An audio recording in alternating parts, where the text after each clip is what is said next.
Welcome back to Digitech Dynamo. Today we're building a real-time clock alarm system using Arduino, a DS3231 RTC module, and a Nokia 5110 display.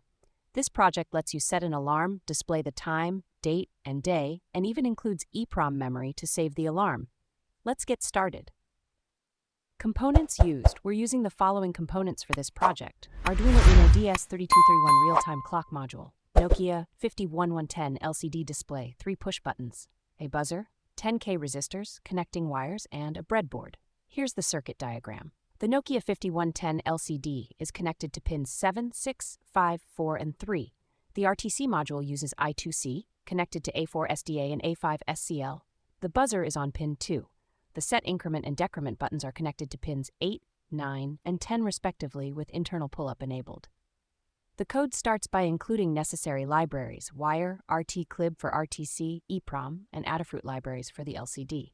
Show setup. In the setup function, we initialize the display, buzzer, buttons, and the RTC.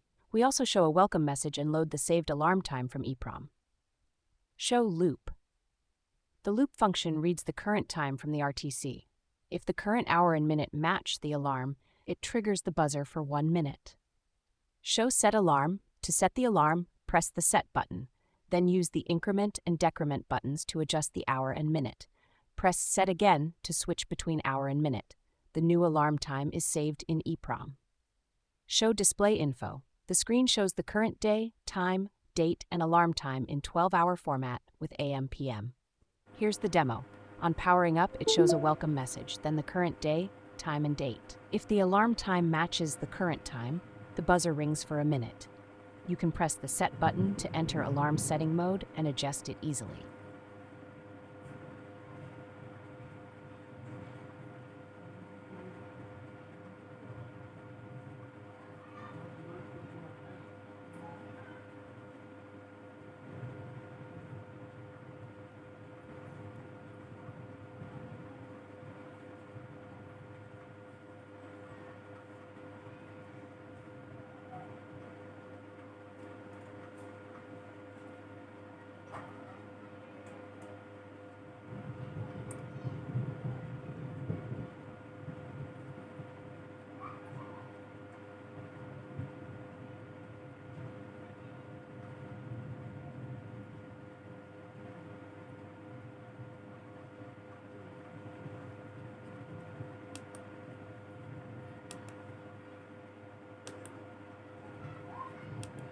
This project is perfect for learning about time-based automation using Arduino. If you found this video helpful, don't forget to like, share, and subscribe to Digitech Dynamo for more awesome DIY electronics projects. Comment below what project you want next. Thanks for watching.